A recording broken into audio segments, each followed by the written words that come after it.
योगेन चित्तस्य पदेन वाचां मलं शरीरस्य च वैद्यकेन योपाकरोति प्रवरं मुनीनां पतञ्जलिं प्राञ्जलिरानतोऽस्मि।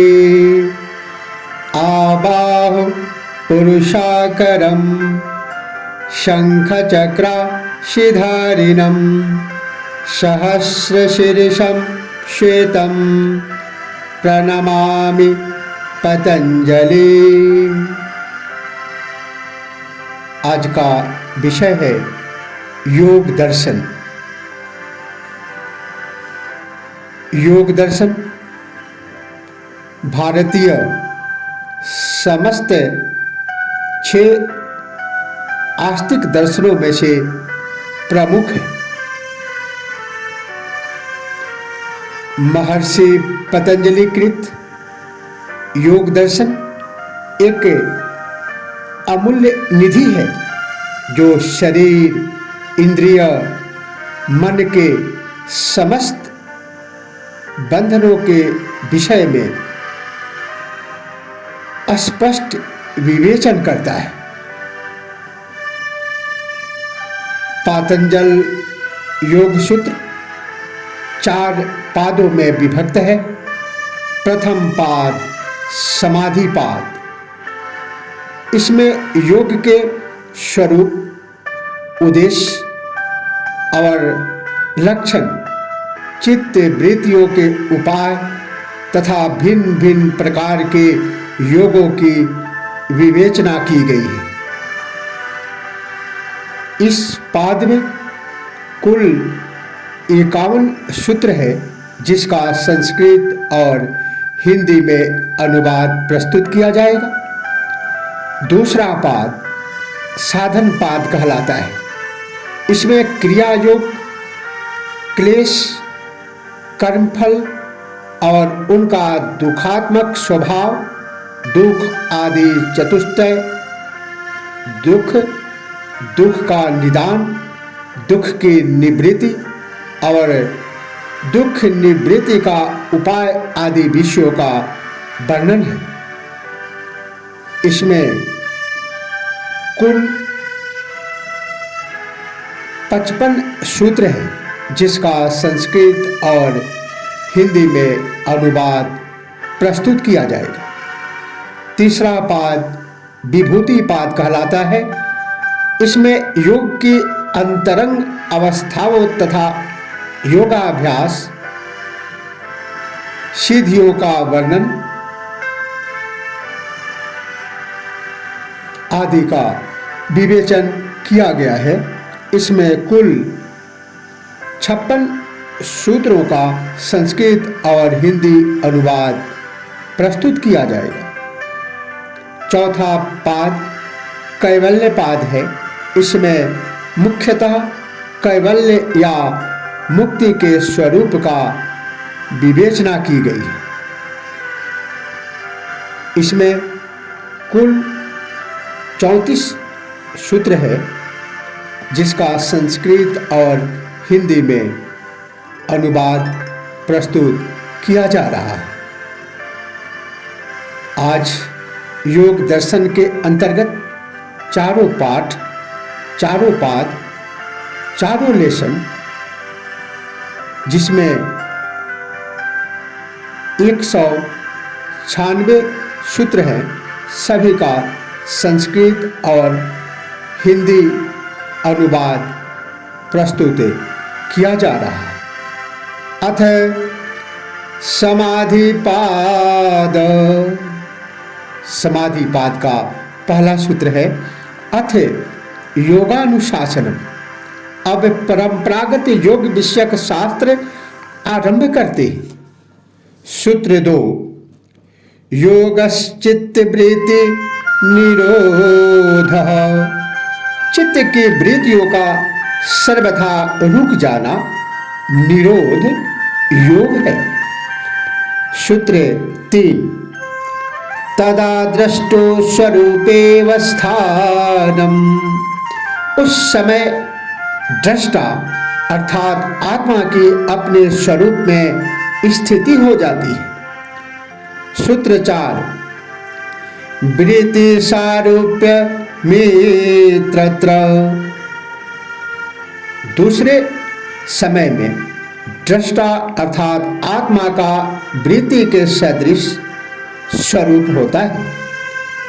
सूत्र 5, वृत्तयः पंचतयः क्लिष्टा अक्लिष्टा।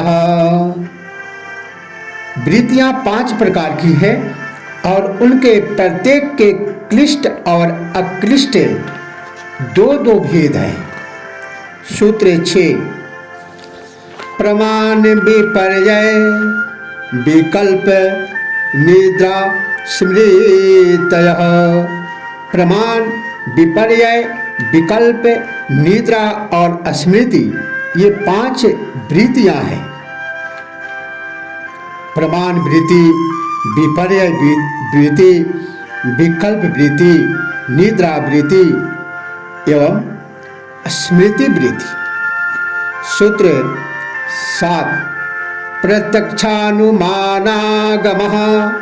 प्रमाणानि।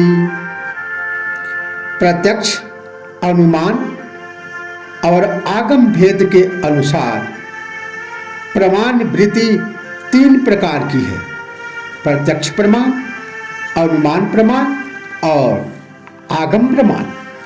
सूत्र 8, विपर्ययो मिथ्या ज्ञानमेतद्रूप प्रतिष्ठम।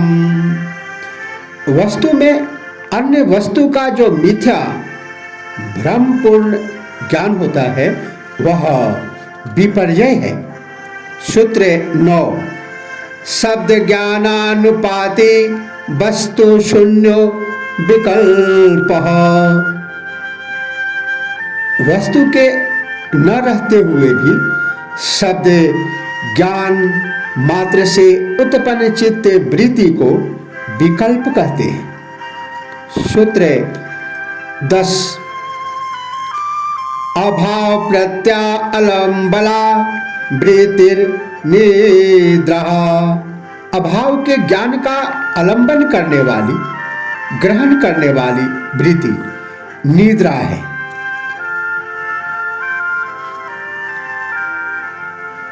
सूत्र 11, अनुभूत विषया असंप्रमोषः स्मृति।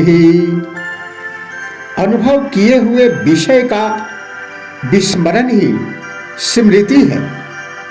सूत्र 12, अभ्यास वैराग्याभ्याम तन्निरोधः। उन चित्त वृत्तियों का निरोध अभ्यास और वैराग्य से होता है। सूत्र 13, तत्र स्थितौ यत्नो अभ्यासः।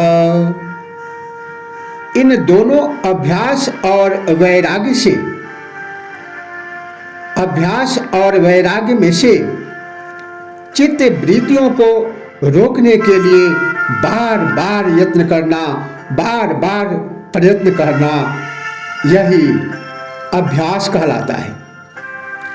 सूत्र 14, सतु दीर्घकालैरन्तर यत्सत्कारा असेवितो दृढ़ भूमि।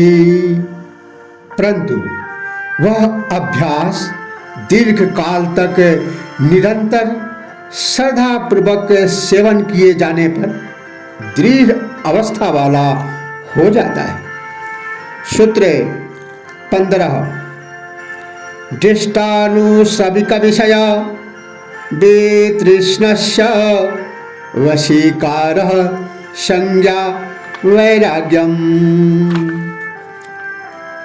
देखे और सुने हुए विषयों में सर्वथा तृष्णा रहित चित्त की जो वशीकार नामक अवस्था है वह वशीकार वैराग्य है। सूत्र 16, तत्परम पुरुष ख्यातिर्गुण वैतृष्ण्यम।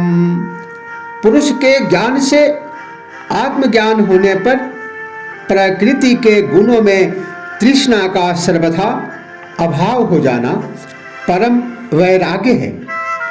सूत्र 17 वितर्क विचारानंदा स्मृता अनुगा अनुगमात् प्रज्ञातः। वितर्क विचारानंदा स्मृता अनुगमात् संप्रज्ञातः।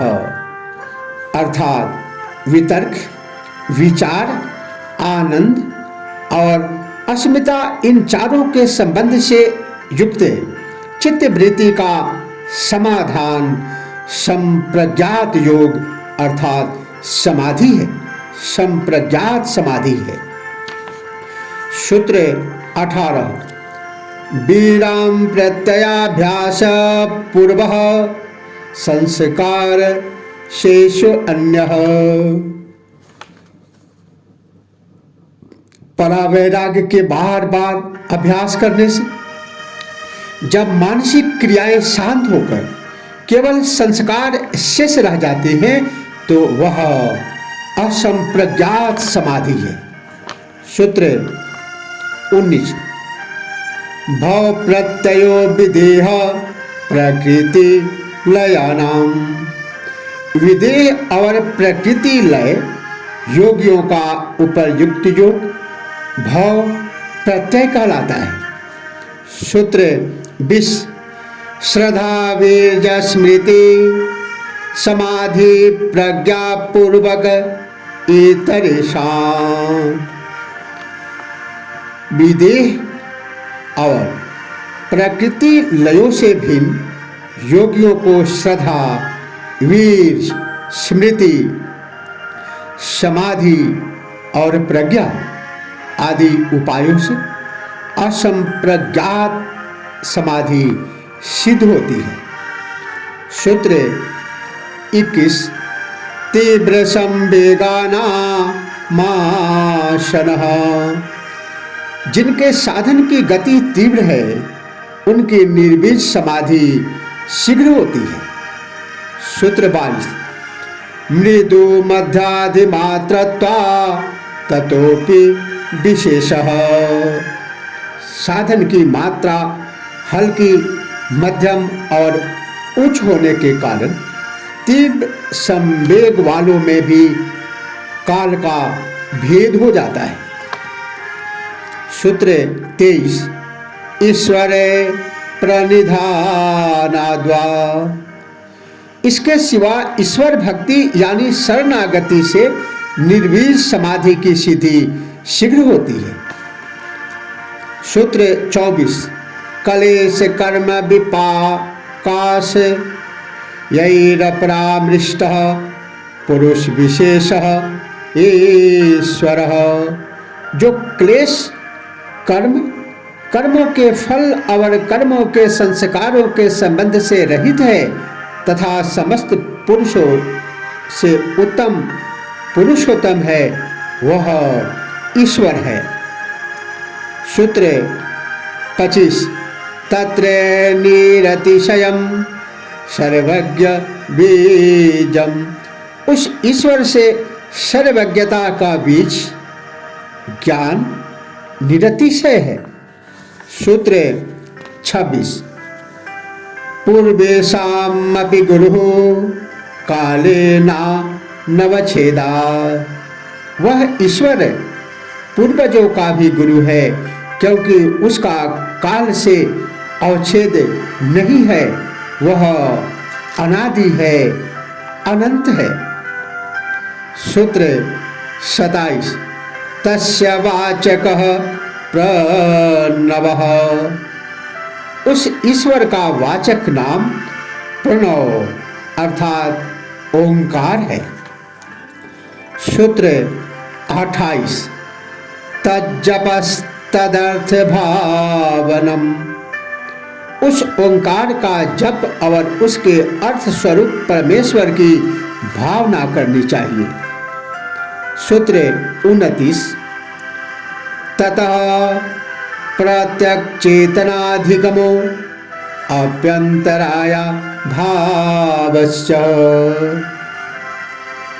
नकारात्मक विचारों को कैसे रोके, मन निर्मल किस प्रकार से हो, इस विषय में यहाँ पर बताया गया है कि उक्त साधनों से विघ्नों का अभाव और अंतरात्मा के स्वरूप का ज्ञान हो जाता है, जिससे सकारात्मक विचार आ जाती है और मनुष्य का उन्नति का मार्ग खुल जाता है। सूत्र 30 व्याधित्यान संशय प्रमादालस्या विरति भ्रांति दर्शनालब्ध भूमिकत्वानवस्थितत्वानि चित्त विक्षेपास्ते अंतरायः। व्याधि स्त्यान अर्थात अकर्मण्यता, संशय, प्रमाद, आलस, अविरति, विश्व में तृष्णा बने रहना, भ्रांति, दर्शन, मिथ्या ज्ञान, अलब्ध भूमिकत्व, समाधि की अप्राप्ति, अनवस्थितत्व, समाधि में चित्त की चंचलता, ये 9 जो कि चित्त के विक्षेप है, वही विघ्न है। सूत्र 31 दुख धर्मनस्यांग में जयत्व श्वास प्रश्वासा विक्षेप सहभुवः। दुख धर्मनस्य मन का क्षोभ है, अंग में जयत्व अर्थात अंगों का कांपना, श्वास प्रश्वास, ये 5 विक्षेपों के साथ साथ होने वाले विघ्न हैं। सूत्र 32 तत्प्रतिषेधा अर्थमेकत्वाभ्यासः। उनको दूर करने के लिए एक तत्व का अभ्यास करना चाहिए। सूत्र 33 मैत्री करुणा मुदितोपेक्षानां सुख दुख पुण्य पुण्य विषयानां भावना तश्चित प्रसादनम।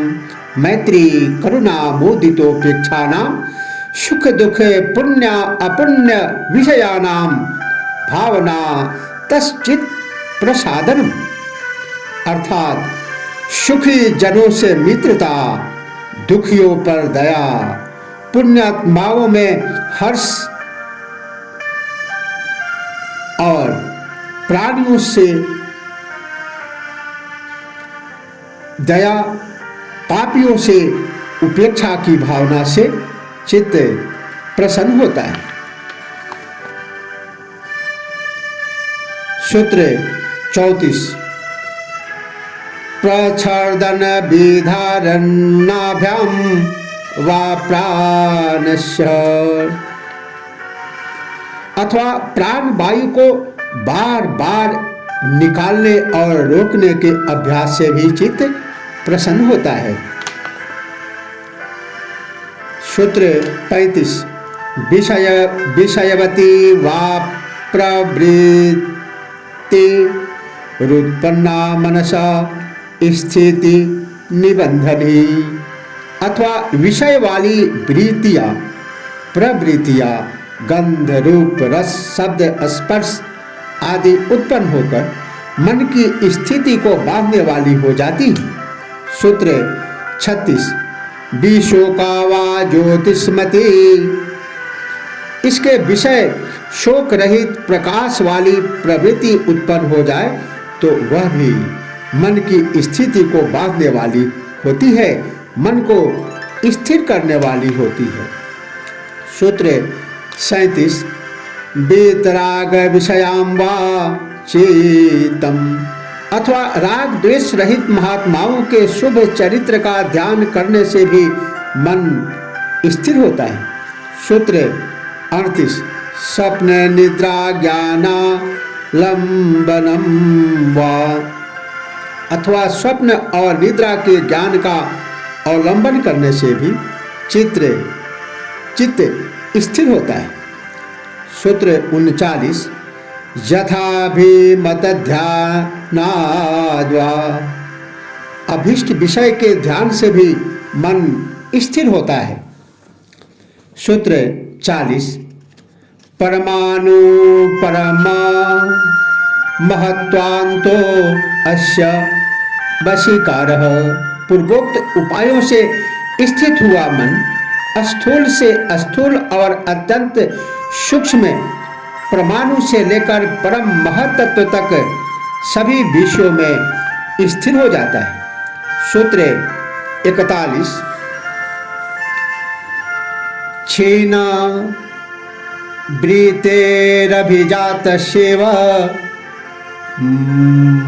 मने गृहीत ग्रहण ग्राह्येषु तस्तत् जनता समापति। अर्थात जिनकी समस्त बाह्य वृत्तियां क्षीण हो चुकी हैं, ऐसे स्फटिक मणि की भांति निर्मल चित्त का ज्ञाता ज्ञान और ज्ञेय में स्थिर एवं तदाकार को जाना ही संप्रज्ञात समाधि है। तत्र शब्दार्थ ज्ञान विकल्प ही संकीर्णा सविकर्ता समापति। जहाँ शब्द अर्थ और ज्ञान अभिन्न ज्ञात हो वह सवितर्क समाधि है। सूत्र 43। स्मृति परिशुद्धौ स्वरूप शून्येवा अर्थमात्र निर्भाषा निर्वितर्कः। स्मृति के शुद्ध होने पर यादाश्त जब शुद्ध हो जाता है, स्मरण शक्ति विशुद्ध हो जाता है, तो स्वरूप से रहित अर्थ मात्रा को प्रकाश करने वाली चित्त की स्थिति ही निर्वितर्क समाधि कहलाती है। यही निर्वितर्क समाधि है। सूत्र 44। एतयैव सविचारा निर्विचारा च सूक्ष्म विषया व्याख्याता। इसी सवितर्क निर्वितर्क समाधि के द्वारा सूक्ष्म विषयक सविचार और निर्विचार समाधि की भी व्याख्या की हुई समझनी चाहिए। सूत्र 45। सूक्ष्म विषयत्वं चालिंग पर्यवसानम।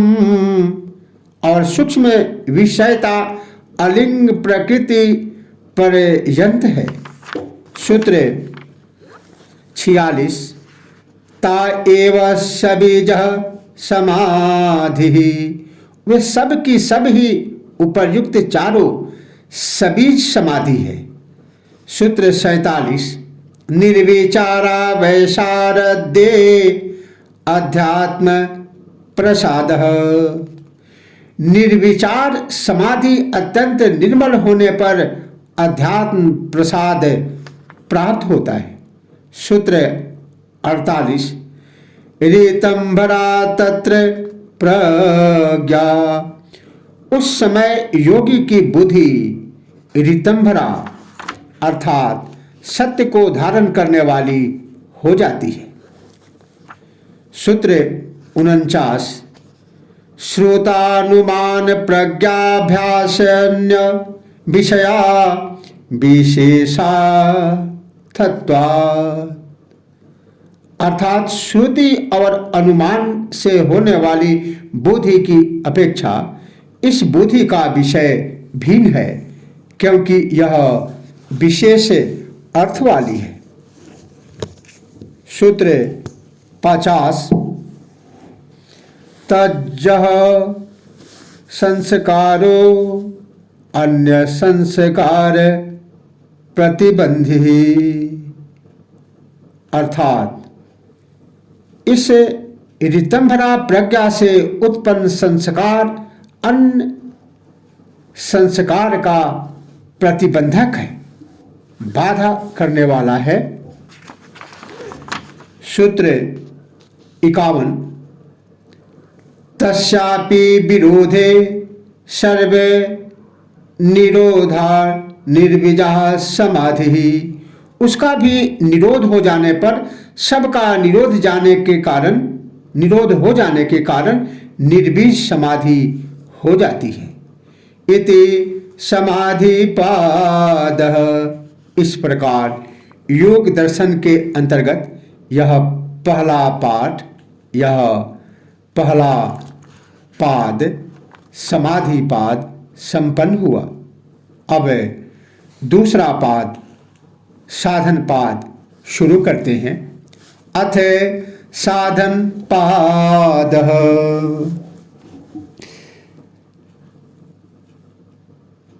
सूत्र 1। तपस्वाध्याय ईश्वर प्रणिधानानि क्रियायोग। तप, स्वाध्याय और ईश्वर शरणागति ये तीनों क्रिया योग है। सूत्र 2। समाधिर्भावनार्थः क्लेश तनु करणार्थश्च। यह क्रिया योग समाधि की सिद्धि करने वाला और अविद्या आदि क्लेशों को छीन करने वाला है। सूत्र 3।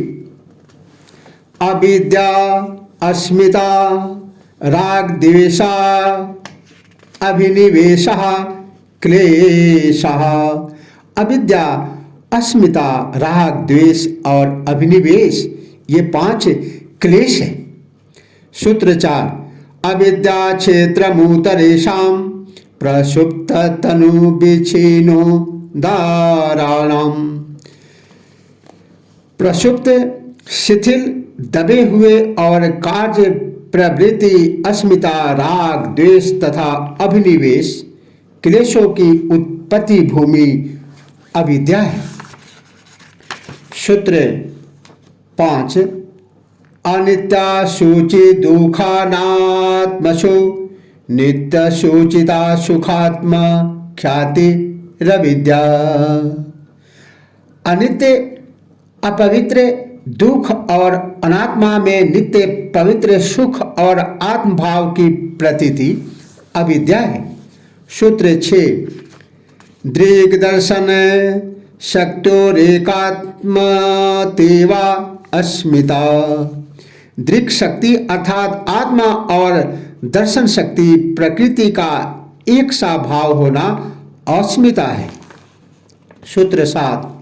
सुखानुशय राग।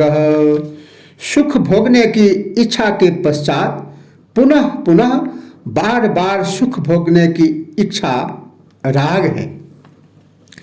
दुखानुशय द्वेष। सूत्र 8 में साधन पाद में बताया गया है कि दुख की प्रतीति के पीछे रहने वाला क्लेश द्वेष है। सूत्र 9। स्वरस्वाही विदुषोपि तथा रूढ़ो अभिनिवेशः। जो परंपरागत स्वभाव से चला आ रहा है एवं जो मूढ़ों की भांति विवेकशील पुरुषों में भी विद्यमान है, वह मृत्यु का भय रूप क्लेश अभिनिवेश है। सूत्र 10। ते प्रति प्रसवहेयः सूक्ष्मः। वे पूर्वोक्त 5 क्लेश क्रिया योग से सूक्ष्म किए जाकर चित्त को अपने कारणों में लौटा देने से नष्ट करने योग्य है। सूत्र 11। ध्याने हेयास्तद्वृत्तयः। उन क्लेशों की स्थूल वृत्तियां ध्यान के द्वारा नष्ट करने योग्य है। सूत्र 12। क्लेश मूलः कर्माशयो दृष्टादृष्ट जन्म वेदनीयः। वर्तमान और भावी जन्मों में भोगने योग्य कर्मों की वासनाओं, कर्म संस्कारों का समुदाय का मूल क्लेश है। साधन पाद सूत्र 13। सति मूले तद्विपाको जात्यायुर्भोगः। मूल के विद्यमान रहने तक उसके परिणाम स्वरूप जाति, पुनर्जन्म, आयु और भोग प्राप्त होते। साधन पाद सूत्र 14। तेह्लाद परिताप फलः पुण्य पुण्य हेतुत्वात्। वे जन्म, आयु और भोग, हर्ष और शोक रूप फल को देने वाले होते हैं, क्योंकि उनके पुण्य कर्म और पाप कर्म दोनों ही कारण हैं। साधन पाद सूत्र 15। परिणाम ताप संस्कार दुखैर गुण वृत्ति विरोधाश्च दुखमेव सर्वविवेकिनः। परिणाम दुख, ताप दुख और संस्कार दुख, ऐसे तीनों प्रकार के दुख सब में विद्यमान रहने के कारण और तीनों गुणों सत्व, रज, तम की वृत्तियों में परस्पर विरोध होने के कारण विवेकी के लिए सबके सब दुख रूप ही है। साधन पाद सूत्र 16। हेयम दुख मनागतम। आने वाले दुख नष्ट करने योग्य है। मनुष्य के जीवन में आने वाले दुख को रोका जा सकता है, नष्ट किया जा सकता है। सूत्र 17। दृष्टा दृष्टयो संयोगो हेय हेतु। दृष्टा और दृश्य का संयोग दुख का कारण है। साधन पाद सूत्र 18। प्रकाश क्रिया स्थितिशीलम भूतेन्द्रियात्मकम भोगापवर्गार्थम दृश्यम। प्रकाश क्रिया और स्थिति जिसका स्वभाव है, भूत और इंद्रियां जिसका स्वरूप है, पुरुष के लिए भोग और मुक्ति का संपादन करना ही जिसका प्रयोजन है, ऐसा दृश्य है। साधन पाद सूत्र 19।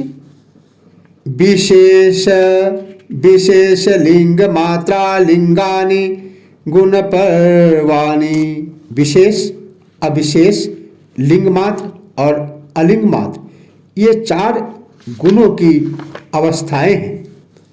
सूत्र 20। दृष्टा दृश्य मात्र शूधो अपि प्रत्ययानुपश्यः। चेतन मात्र आत्मा दृष्टा यद्यपि स्वभाव से सर्वथा शुद्ध निर्विकार है, तो भी बुद्धि चित्त के अनुरूप देखने वाला है। सूत्र 21। तदर्थ एव दृश्यस्यात्मा। उक्त दृश्य का स्वरूप उस दृष्टा आत्मा के लिए ही है। सूत्र 22। कृतार्थ प्रति नष्टमप्यनष्टम तदन्य साधारणत्वात्।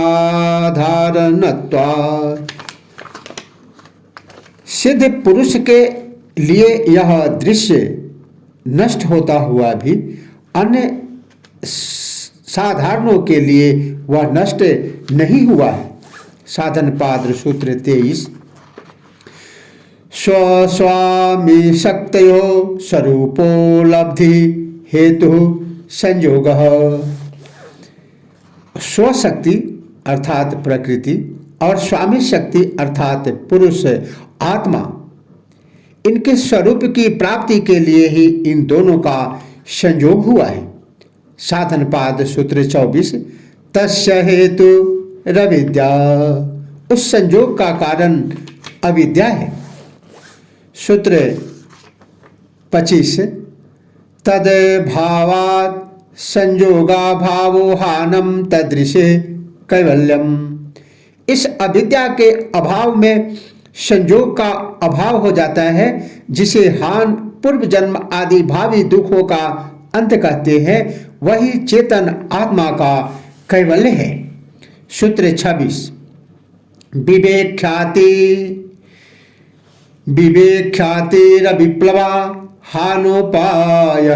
निश्चल और निर्दोष विवेक ज्ञान हान का उपाय है। सूत्र 27। तस्य सप्तधा प्रांतर्भूभि प्रज्ञा। इस पुरुष का 7 प्रकार की सबसे ऊंची अवस्था वाली बुद्धि होती है। साधन पाद सूत्र 28। योगांगनुष्ठानादशुधीक्षय ज्ञान दीप्तिरा विवेक ख्याते। योग के अंगों का अनुष्ठान करने से अशुद्धि का क्षय होकर विवेक ख्याति पर्यंत ज्ञान का प्रकाश होता है। सूत्र 29।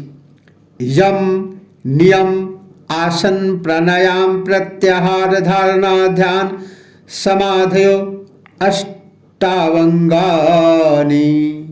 यम नियम आसन प्राणायाम प्रत्याहार धारणा ध्यान और समाधि ये योग के 8 अंग हैं। सूत्र 30 साधन पाद। अहिंसा सत्यस्तेय ब्रह्मचर्या अपरिग्रह यमः। अहिंसा सत्य अस्तेय ब्रह्मचर्य और अपरिग्रह ये 5 यम कहलाते हैं। सूत्र 31। जाति देश काल समयान्नवच्छिन्नः सार्वभौमः महाव्रतम। उक्त यम जाति देश काल और समय की सीमा से रहित सार्वभौम होने पर वह महाव्रत हो जाते हैं। सूत्र 32। शौच संतोष तपः स्वाध्याय ईश्वर प्रणिधानानि नियमः। शौच अर्थात पवित्रता, संतोष, तप, स्वाध्याय और ईश्वर शरणागति ये 5 नियम है। सूत्र 33। वितर्क वादने प्रतिपक्ष भावनम। जब वितर्क अर्थात यम नियमों के विरोधी भाव इन यम नियमों के पालन में बाधा पहुंचावे तब उनके प्रतिपक्षी विचारों का चिंतन करना चाहिए। सूत्र 34 साधन पाद। वितर्का हिंसादय कृता कारिता अनुमोदिता लोभ क्रोध मोह पूर्वका मृदु मध्याधिमात्रा दुख अज्ञानानंता फला इति प्रतिपक्ष भावनम। अर्थात यम और नियमों के विरोधी हिंसा आदि भाव वितर्क कहलाते हैं। ये 3 प्रकार के हैं। स्वयं किए हुए, दूसरों से करवाए हुए और अन्यों के किए हुए का समर्थन करना। इनके कारण लोभ, क्रोध और मोह है। इनमें भी छोटा, मध्यम और अधिमात्रा में भेद वाले हैं। ये दुख और अज्ञान रूप अनंत फल देने वाले हैं। इस प्रकार विचार करना ही प्रतिपक्ष की भावना है। साधन पाद सूत्र 35। अहिंसा प्रतिष्ठायाम तत्सन्निधौ वैर त्यागः। अहिंसा की दृढ़ स्थिति हो जाने पर उस योगी के समीप सब प्राणी वैर का त्याग कर देते हैं। सूत्र 36। सत्य प्रतिष्ठायाम क्रियाफला आश्रयत्वम। सत्य की दृढ़ स्थिति हो जाने पर उस योगी में क्रियाफल के आश्रय का भाव आ जाता है। वह जो कहता है वह हो जाता है, वह जो सोचता है वह हो जाता है, वह जैसी भावना करता है वैसी उसकी सिद्धि हो जाती है। सूत्र 37 साधन पाद। अस्तेय प्रतिष्ठायाम सर्वे यत्नोपस्थानम। चोरी के अभाव की दृढ़ स्थिति हो जाने पर जब मन मस्तिष्क से चोर भावना निकल जाता है, मन निर्मल हो जाता है, तो उस समय योगी को सब रत्नों की प्राप्ति हो जाती है। परमात्मा उन्हें रत्नों के खजानों से कृत्य कृत्य कर देता है। सभी रत्नों को उनके चरणों में उनके इच्छा मात्र से प्राप्ति हो जाती है। सूत्र 38 साधनपाद ब्रह्मचर्य प्रतिष्ठायाम वीर्य लाभ। ब्रह्मचर्य की दृढ़ स्थिति हो जाने पर सामर्थ्य का लाभ होता है। सूत्र 39 अपरिग्रह स्थैर्ये जन्म कथांता संबोध। अपरिग्रह की स्थिति हो जाने पर पूर्व जन्म कैसे हुए थे इसका ज्ञान हो जाता है। साधन पात्र सूत्र 40 शौचास्त्वांग जुगुप्सा पैर रसंसर्ग। शौच अर्थात पवित्रता के पालन से अपने अंगों से वैराग्य, घृणा और दूसरों से संसर्ग न करने की इच्छा होती है।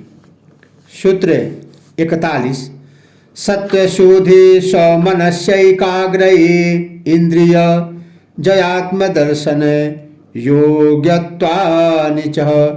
इसके सिवाय शौच से अंतःकरण की शुद्धि, मन में प्रसन्नता, चित्त की एकाग्रता, इंद्रियों का वश में होना और आत्म दर्शन की योग्यता भी होती है। सूत्र 42 संतोषादनुतम सुख लाभ। संतोषा अनुतम सुख लाभ। संतोष से उत्तमोत्तम सुख की प्राप्ति होती है। सूत्र 43 कायेन्द्रिय सिद्धि रशुद्धि क्षया तपसः। तप से अशुद्धि का नाश हो जाने पर शरीर और इंद्रियों की सिद्धि हो जाती है, ये वशवर्तनी हो जाती है। सूत्र 44 स्वाध्यायादिष्ट देवता संप्रयोग।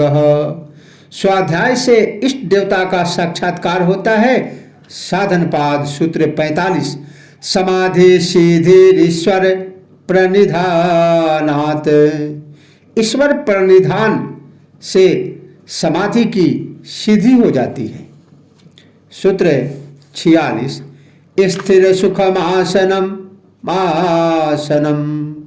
स्थिर सुखम आसनम, स्थिर और सुखपूर्वक जिसमें बैठा जा सके वह आसन है। सूत्र 49 प्रयत्न शैथिल्यानंत समापति भ्यासाम। उक्त आसन प्रयत्न की शिथिलता से और अनंत परमात्मा में मन लगाने से सिद्ध होता है। सूत्र 48 ततो द्वंद्वा नभिघातः। उस आसन की सिद्धि से सर्दी, गर्मी, भूख, प्यास, हर्ष, विषाद आदि द्वंद्वों का आघात नहीं लगता। सूत्र 49 तस्मिन् सति श्वास प्रश्वासयो गति विच्छेद प्राणायाम। उस आसन की सिद्धि होने पर श्वास प्रश्वास की गति का रुक जाना प्राणायाम है।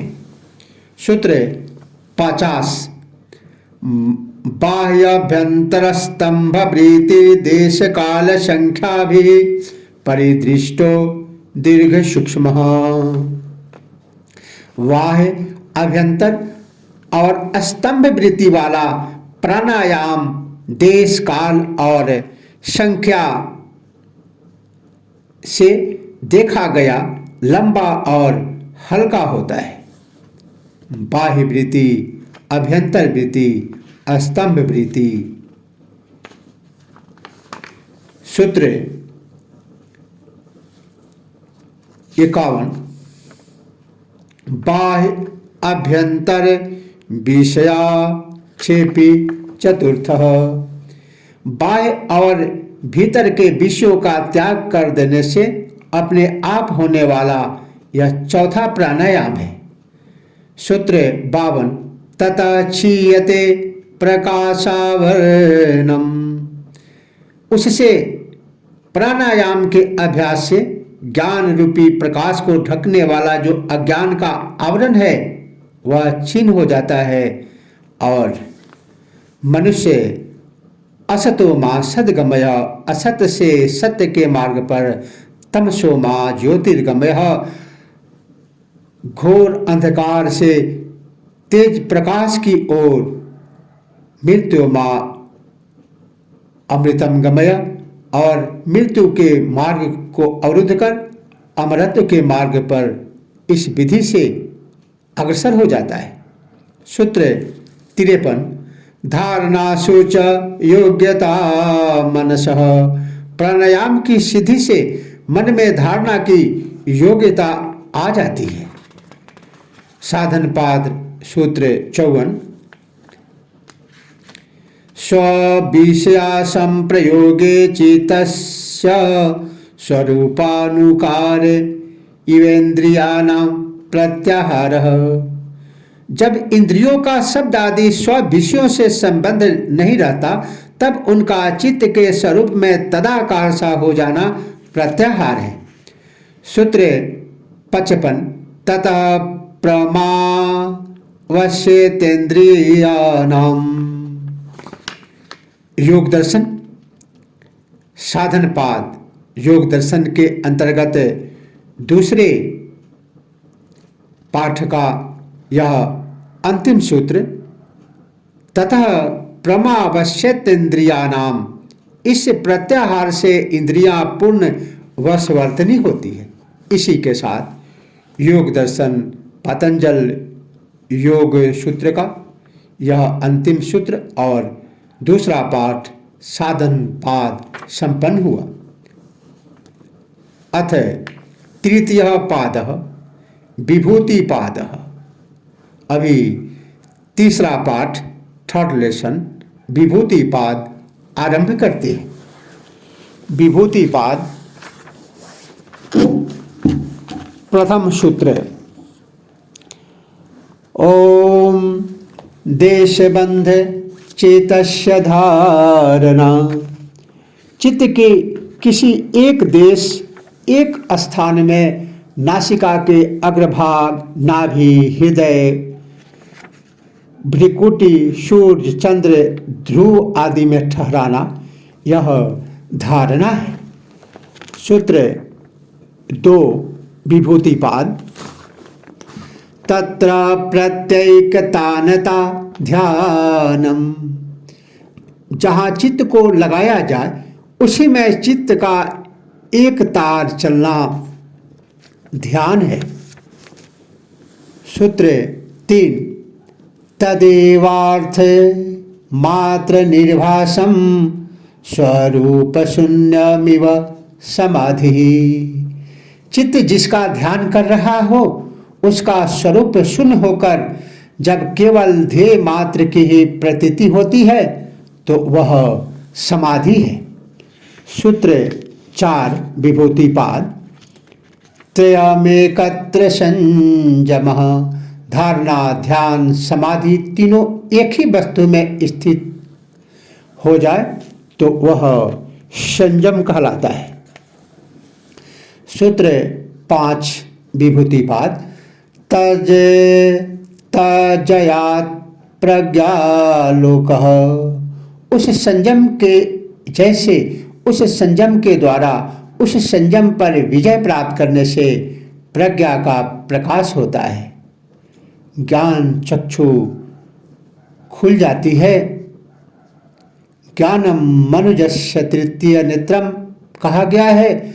मनुष्य का मानो तीसरा नेत्र जो ज्ञान का नेत्र है वह खुल जाता है, ज्ञान चक्षु खुल जाता है और जीवन के मार्ग में जो अंधेरा था वह प्रकाश पुंज के तरफ बढ़ने लगता है। सूत्र 6 तस्य भूमिषु विनियोगः, उस विजयी संयम का स्थूल सूक्ष्मेतर आदि विभिन्न समाधि भूमियों में क्रम से प्रयोग करना चाहिए। सूत्र 7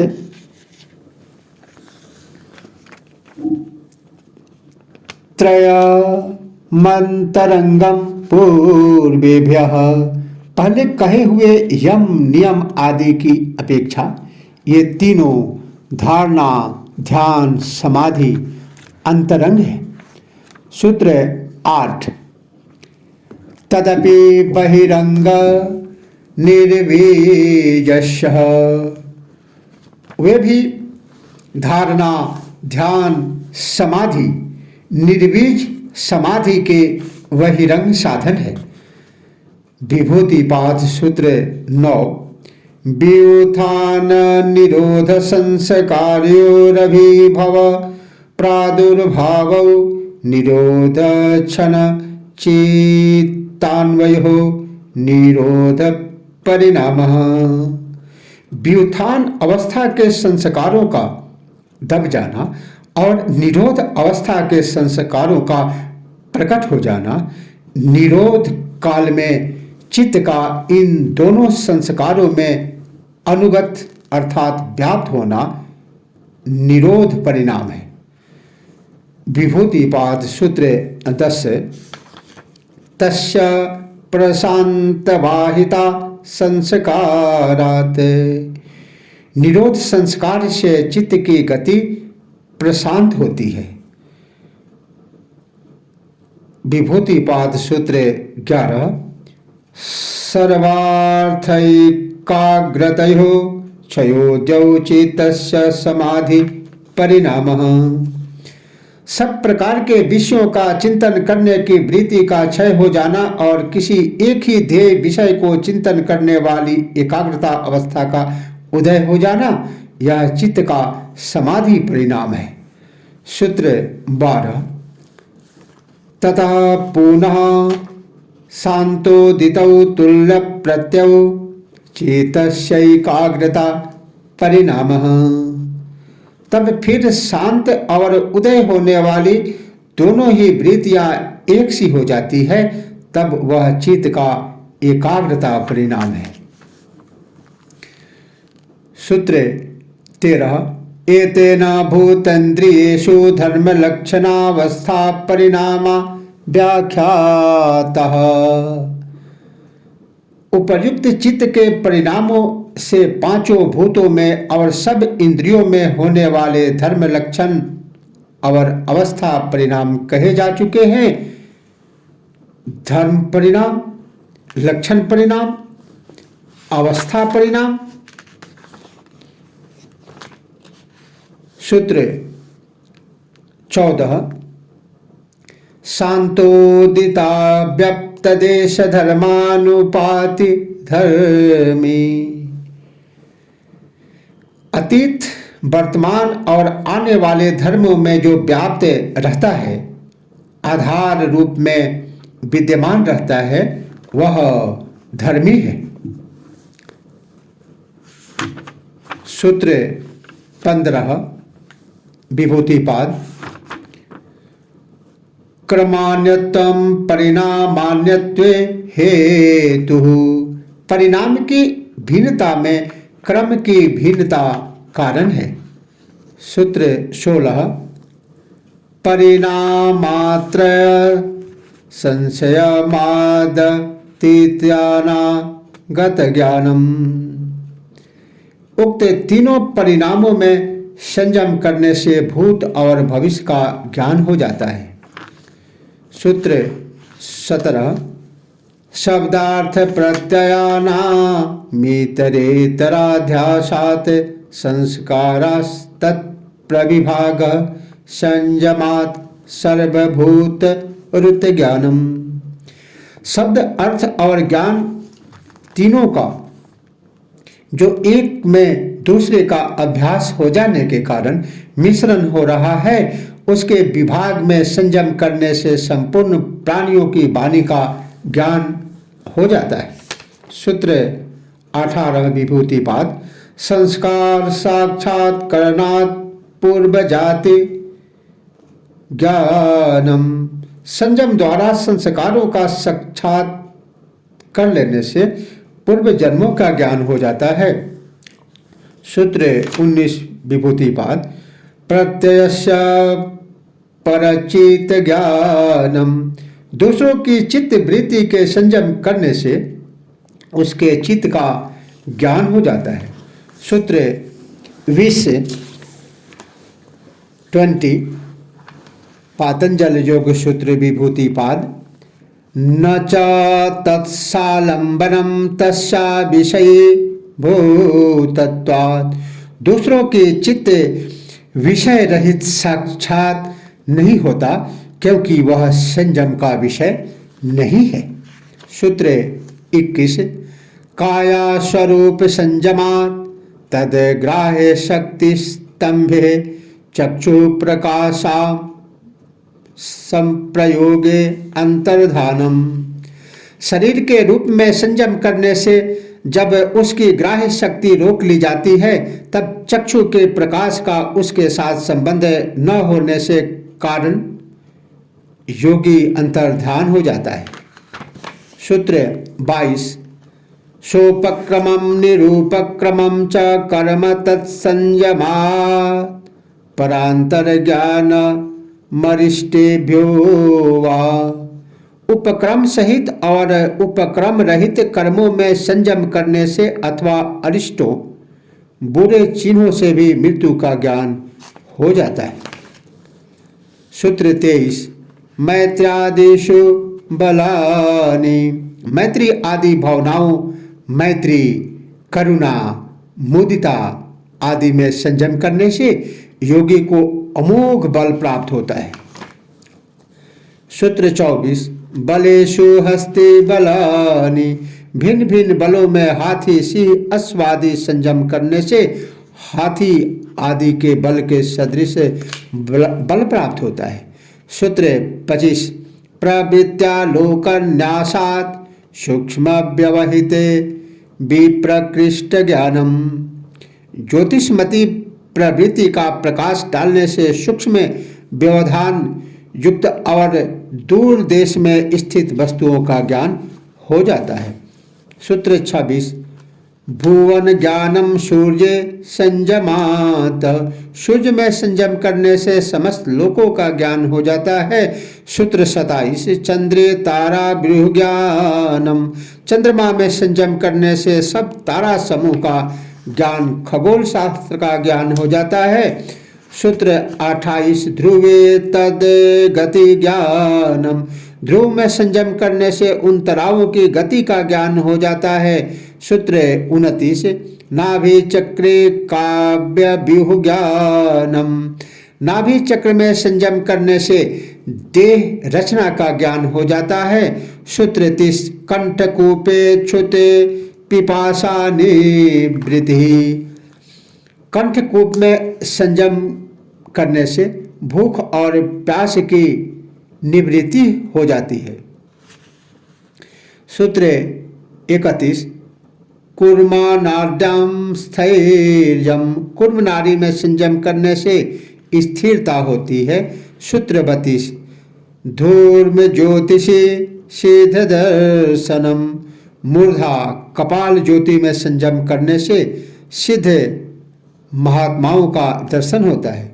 मूर्ध ज्योतिषी सिद्ध दर्शनम। मूर्धा अर्थात कपाल ज्योति में संयम करने से सिद्ध महात्माओं का दर्शन होता है। सूत्र 33 विभूतिपाद प्रतिभाद्वा सर्वम। अथवा नैसर्गिक प्रतिभा से योगी को बिना संयम के सारी बातों का ज्ञान हो जाता है। सूत्र 34 हृदय चित्त संवित। हृदय में संयम करने से चित्त का ज्ञान हो जाता है। सूत्र 35 सत्पुरुषयो रत्यंता संकीर्णयो प्रत्यया विशेषो भोगः प्रार्थास्त्वार्थ संयमात् पुरुष ज्ञानम। सत्य अर्थात प्रकृति और पुरुष अर्थात आत्मा जो अत्यंत भिन्न है, इन दोनों की प्रतीति का जो अभेद है वही भोग है। उसमें परार्थ प्रतीति से भिन्न जो स्वार्थ प्रतीति है उसमें संयम करने से पुरुष अर्थात आत्मा का ज्ञान होता है, आत्मज्ञान होता है। विभूतिपाद सूत्र 36। ततः प्रतिभा श्रावण वेदना दर्श स्वाद वार्ता जायन्ते। उस स्वार्थ संयम से प्रातिभ श्रावण, वेदन, दर्शन, आस्वाद और वार्ता, ये 6 सिद्धियां प्रकट होती हैं। सूत्र 37। ते समाधा उपसर्गा व्युत्थाने सिद्धयः। वे उक्त सिद्धियां समाधि की सिद्धि में, आत्मज्ञान में विघ्न है और व्युत्थान में सिद्धियां हैं। सूत्र 38। बंध कारण शैथिल्या प्रचार संवेदना च चेतस्य परशरीरावेशः। बंधन के कारण कर्म संस्कार की शिथिलता से और चित्त की गति का भली भांति ज्ञात होने से चित्त का दूसरे के शरीर में प्रवेश किया जा सकता है। सूत्र 39। उदान जया जल पंक कष्टकादि ससंग उत्कांतिश्च। उदान वायु को जीत लेने से जल, कीचड़, कंटक आदि से उसके शरीर का संयोग नहीं होता और ऊर्ध्व गति भी होती है। सूत्र 40। समान जया ज्वलनम।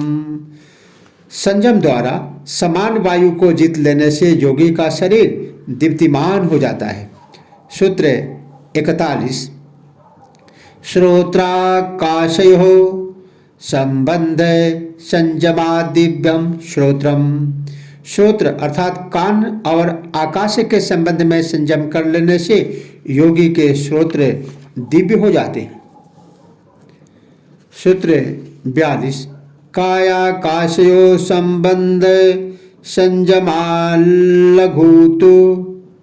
लसमापतिश्चाकाशगमनम। शरीर और आकाश के संबंध में संयम करने से और हल्की वस्तु में संयम करने से आकाश में चलने की शक्ति आ जाती है। सूत्र 43।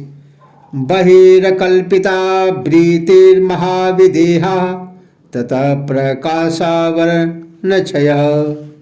शरीर के बाहर कल्पना न की हुई वृत्ति महाविदेहा है, उससे ज्ञान के आवरण का नाश हो जाता है। सूत्र 44। स्थूल स्वरूप सूक्ष्म अन्वयार्थवत् संयमात् भूतजयः। भूतों की स्थूल स्वरूप, सूक्ष्म, अन्वय और अर्थ तत्व, इन 5 प्रकार की अवस्थाओं में संयम करने से योगी को 5 भूतों पर विजय प्राप्त होता है, 5 तत्वों पर विजय प्राप्त हो जाती है। स्थूल अवस्था, स्वरूप अवस्था, सूक्ष्म अवस्था, अन्वय अवस्था, अर्थवत अवस्था। सूत्र 45। ततो अनिमादि प्रादुर्भावः काया संपत धर्मान विघातश्च। उस भूत जैसे अनिमादि 8 सिद्धियां प्रकट हो जाना, काया संपत्ति की प्राप्ति और उन भूतों के धर्मों से बाधा न होना, ये तीनों होते हैं। अनिमा अपने शरीर को अत्यंत सूक्ष्म बना लेना, लधिमा अपने शरीर को हल्का बना लेना और जिससे उसमें आकाश गमन की शक्ति आ जाती है। महिमा अर्थात अपने शरीर को बड़ा बना लेना। गरिमा अर्थात अपने शरीर को अत्यंत भारी कर लेना जिससे वह किसी के उठाए न उठे। प्राप्ति किसी भी भौतिक पदार्थ को संकल्प मात्र से प्राप्त कर लेना। शून्य से वस्तुएं प्राप्त करना। प्राकाम्य संकल्प मात्र से अपनी इच्छाओं की पूर्ति हो जाना। प्राकाम्य सिद्धि है। वशित्व 5 भूत, 5 तत्वों तथा सभी प्राणी को बस में कर लेना, बस में हो जाना, उनसे जैसा चाहे कार्य लिया जा सकता है। वशित्व सिद्धि है। ईशित्व भौतिक पदार्थों का नाना रूपों में उत्पन्न करने की तथा उन पर शासन करने की सामर्थ्य का आना, यह ईशित्व समाधि है। ततो अनिमादि प्रादुर्भाव काया संपत धर्मानभि घातश्च। सूत्र 46। रूपलावण्य बल वज्र संहन्नात्पानि काया संपत। रूप लावण्य, सुंदरता, बल और वज्र के समान शरीर की रचना, ये शरीर की संपदाएं हैं। सूत्र 47। ग्रहण स्वरूपास्मितान्वयार्थवत्व संयमादीन्द्रियजय। ग्रहण स्वरूप, अस्मिता, अन्वय और अर्थवत्व आदि पंचेंद्रियों की अवस्थाओं में संयम करने से इंद्रिय जय होता है। सूत्र 48। ततो मनोज इत्वं विकर्ण भाव प्रधान जयश्च। उस इंद्रिय जय से मन की तरह शरीर वेग वाला होता है। शरीर के बिना भी विषयों का अनुभव करने की शक्ति और प्रकृति पर अधिकार होता है। विभूतिपाद। सूत्र 49। सत्व पुरुषान्यताख्याति मात्रस्य सर्वभावाधिष्ठातृत्वं सर्वज्ञातृत्वं च। प्रकृति और पुरुष के भेद को जानने वाले योगी का ऐसे सभी समाधि को प्राप्त योगी सब भावों पर स्वामी भाव और सर्वज्ञ भाव हो जाता है। सूत्र 50। तद वैराग्यादपि दोष बीज क्षये कैवल्यम। उसमें भी वैराग्य होने से दोष के बीज का नाश हो जाने पर कैवल्य की प्राप्ति होती है। सूत्र 51। स्थानुपनिमंत्रणे संगस्य मायाकरणम पुनरनिष्ट प्रसंगात। लोकपाल देवताओं के बुलाने पर न तो संग करना चाहिए न अभिमान ही करना चाहिए, क्योंकि ऐसा करने से पुनः अनिष्ट होना संभव है। सूत्र 52। क्षणक्रमयोः संयमाद् विवेकजं ज्ञानम। क्षण और उसके क्रम में संयम करने से विवेक ज्ञान उत्पन्न होता है। सूत्र 53। विभूतिपाद। जाति लक्षण देशैरन्यता नवच्छेदा तुल्योस्ततः प्रतिपति। जिन दो तुल्य वस्तुओं का भेद जाति, लक्षण और देश से न होने पर विवेकज ज्ञान से होता है। सूत्र 54। तारकम सर्व विषयम सर्वथा विषय क्रमम चेति विवेकजम ज्ञानम। जो संसार समुद्र से तारने वाला है, सबको जानने वाला है, सब प्रकार से जानने वाला है और बिना क्रम के जानने वाला है, वह विवेक जनित ज्ञान है। सूत्र 55। तारकम सर्व विषयम सर्वथा विषय मक्रमम चेति विवेक ज्ञानम। सूत्र 55 और योग दर्शन विभूतिपाद का अंतिम सूत्र 56। सत्य पुरुषयो शोधि साम्य कैवल्यम। प्रकृति और पुरुष की जब समान भाव से शुद्धि हो जाती है तब कैवल्य होता है। इसी के साथ इति विभूतिपादः, इसी के साथ योग दर्शन पातंजल योग सूत्र 56 के साथ विभूतिपाद संपन्न हुआ। अथ कैवल्यपादः, योग दर्शन का अंतिम पाठ, लास्ट लेसन, कैवल्यपाद। अथ प्रथम सूत्र जन्म औषधि मंत्र तपः समाधिजा सिद्धयः। जन्म, औषधि, मंत्र, तप और समाधि से होने वाली 5 प्रकार की सिद्धियां होती हैं। जन्म सिद्धि, औषधि सिद्धि, मंत्र सिद्धि, तप सिद्धि, समाधि सिद्धि। सूत्र 2, जात्यंत परिणामः प्रकृत्या पुरात। प्रकृतियों के परिवर्तन से योगी के शरीर, इंद्रिय तथा चित्त की जाति में परिवर्तन होता है। सूत्र 3, कैवल्यपाद। निमित्तं प्रयोजकं प्रकृतिनां वर्ण भेदस्तु ततः क्षेत्रिकवत्। यह सिद्धियां इनके विकास के लिए निमित्त कारण नहीं है, परंतु किसान की भांति रुकावटों को दूर करती है। सूत्र 4, कैवल्यपाद। निर्माण चेता नस्मिता मात्रा। निर्माण हुए चित्त अस्मिता अहं तत्व से होते हैं। सूत्र 5, कैवल्यपाद। प्रवृत्ति भेदे प्रयोजकम चेतमेक मनेकेशम। अनेक चित्तों का नाना प्रकार की वृत्तियों में नियुक्त करने वाला एक चित्त होता है। कैवल्यपाद। सूत्र 6, तद्ध्यान जमनासनम। उनमें से जो ध्यान जनित चित्त होता है वह कर्म संस्कारों से रहित होता है, वासना रहित होता है। सूत्र 7, कैवल्यपाद। कर्मा शुक्ला कृष्णम योगी स्त्रीविध मितरेशाम। योगी के कर्म न शुक्ल न कृष्ण अर्थात पुण्य पाप रहित होते हैं। अन्यों के कर्म पाप पुण्य और पाप पुण्य भेद से 3 प्रकार के होते हैं। सूत्र 8, कैवल्यपाद। ततस्तद विपाका नुगुणा नामेवाभि व्यक्ति वासनानाम।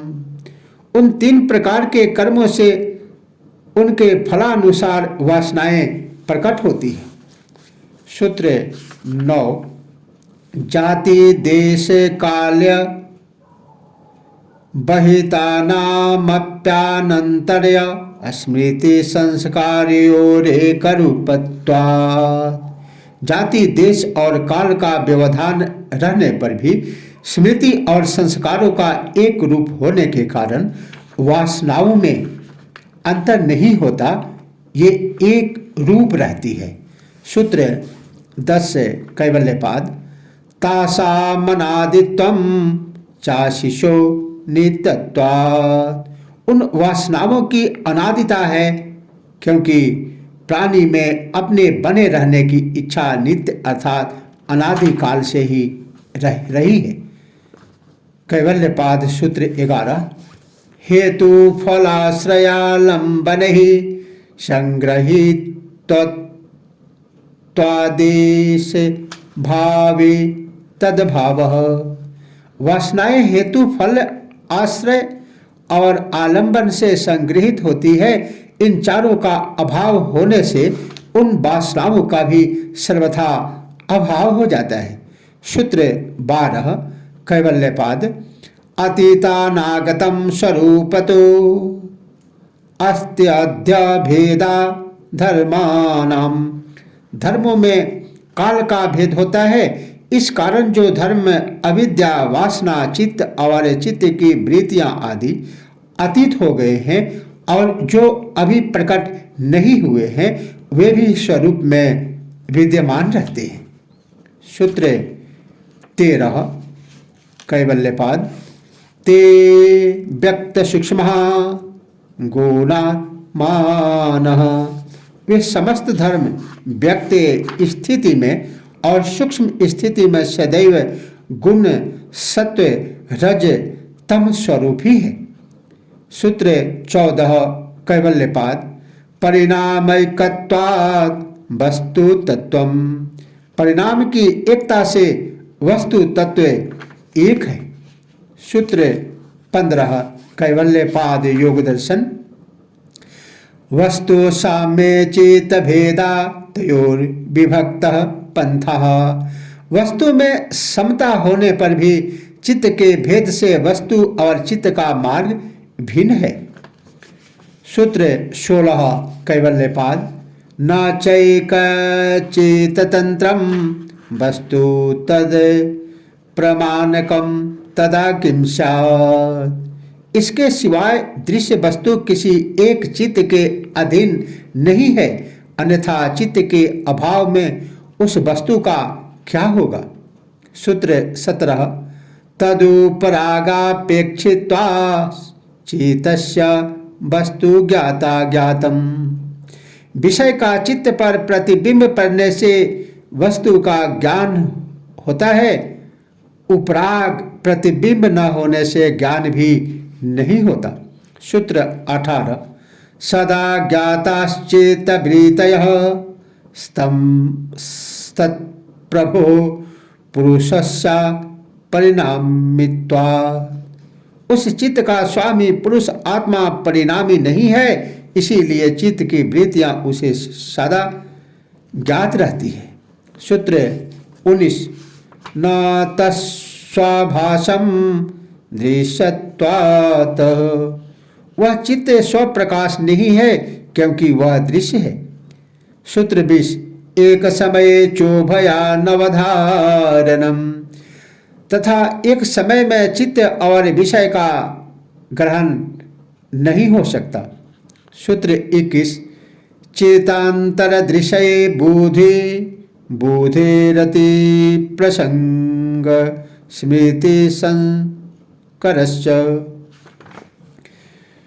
एक चित्त को दूसरे चित्त का दृश्य मान लेने पर वह चित्त फिर दूसरे चित्त का दृश्य होगा। इस प्रकार अनावस्था प्राप्त होगी और स्मृति का भी मिश्रण हो जाएगा। सूत्र 22 चित्ते प्रतिसंक्रमायास तदा कारपतौ स्वबुद्धि संवेदनम। यद्यपि चेतन शक्ति आत्म पुरुष से क्रिया से रहित और असंग है, तो भी तदाकार हो जाने पर उसे अपनी बुद्धि चित्त का ज्ञान होता है। सूत्र 23 दृष्ट दृश्योपरक्तम चेतम सर्वार्थम। दृष्टा और दृश्य इन दोनों से रंगा हुआ चित्त सब अर्थ वाला हो जाता है। सूत्र 24 तद संख्यवा सनाभि चित्रमपि परार्थम सहृत्यकारित्वा।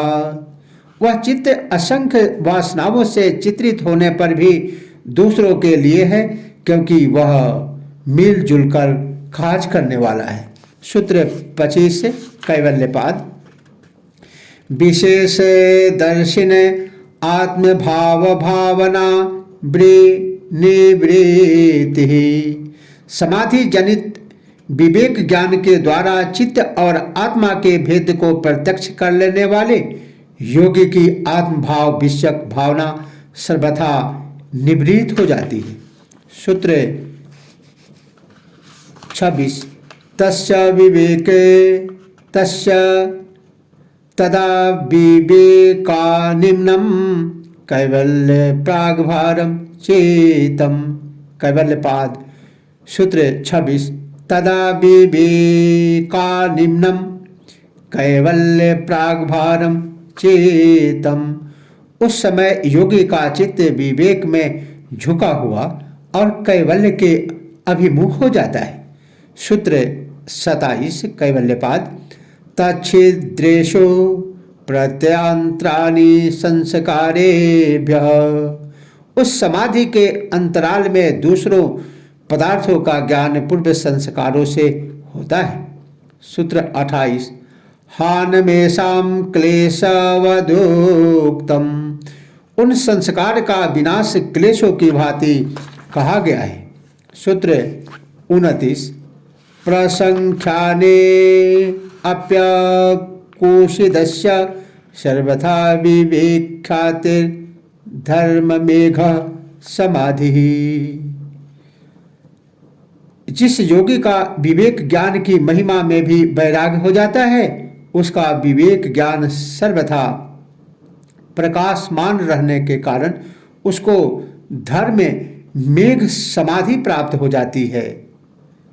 धर्म रूपी मेघ की समाधि, जिस प्रकार मेघ वर्षा करते हैं, उस प्रकार धर्म की वर्षा रूपी समाधि। सूत्र 30 तथा क्लेश कर्म निवृत्ति।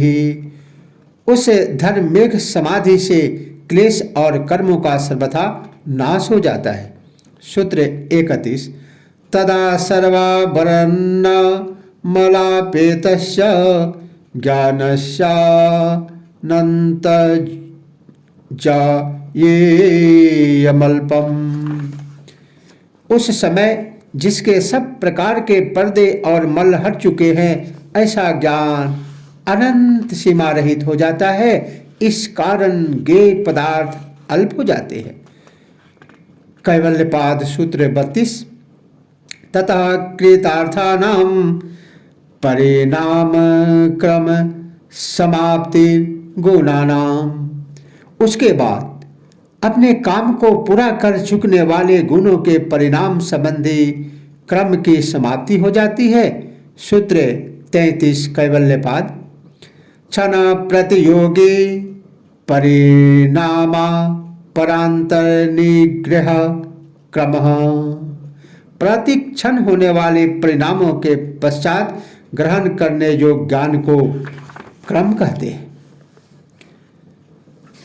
सूत्र 34 कैवल्यपाद योग दर्शन पातंजल योग सूत्र का यह अंतिम और 196वां 196वां सूत्र और कैवल्यपाद का अंतिम 34वां सूत्र पुरुषार्थ शून्यानां गुणानां प्रतिप्रसवः कैवल्यम स्वरूप प्रतिष्ठा वा चेते शक्तिरिति। पुरुषार्थ शून्य गुणों का अपने कारण में विलीन हो जाना कैवल्य है, अथवा यो कहिए कि चित्त शक्ति का अपने स्वरूप में प्रतिष्ठित हो जाना कैवल्य है।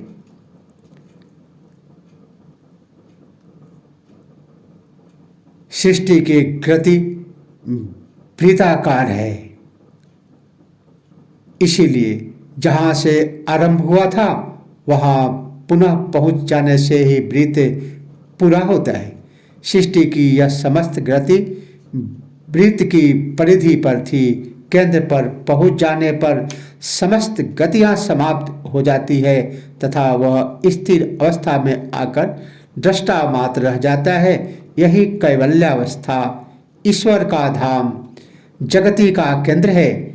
भिन्न वर्णन एवं नाम देने से उसका स्वरूप नहीं बदल जाता। यही चित्त वृत्ति निरोध परम पद तथा परमानंद की अवस्था कैवल्य है। इति कैवल्यपादः। इसी के साथ महर्षि पतंजलि कृत पातंजल योग सूत्र योग दर्शन संपूर्ण हुआ। ओम नमः शिवाय। जय श्री कृष्ण। हर हर महादेव।